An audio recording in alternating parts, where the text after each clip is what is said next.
निवडणूक आयोगानं कायद्याचा चुकीचा अर्थ लावला, निवडणुका पुढे ढकलणं चुकीचं, आक्षेपाचं लेखी सादरीकरण सरकार निवडणूक आयोगाला देणार, मुख्यमंत्री फडणवीसांचा आक्षेप.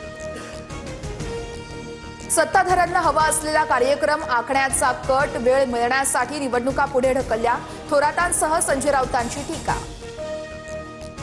नगर परिषदेची बहुचर्चित निवडणूक स्थगित, सुधारित निवडणूक कार्यक्रमानुसार पुढील कार्यवाही केली जाणार, जिल्हाधिकाऱ्यांचे आदेश.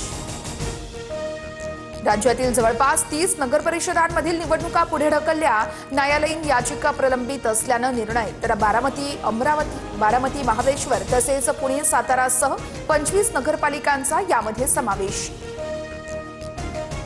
शहाजी बापू पाटील यांच्या कार्यालयामध्ये एलसीबी आणि निवडणूक आयोगाचा छापा, भाजपला पराभव दिसल्यानं मोठी कारवाई, शहाजी बापूंचा आरोप. तर सांगोल्यामध्ये भाजप आणि शेकापच्या प्रचार कार्यालयाची देखील तपासणी. सूडबुद्धीनं नाही तर तक्रारी आल्यानंतर कारवाई करावी लागते, सांगोल्यातील तपासणीवरती मुख्यमंत्री फडणवीसांचं विधान.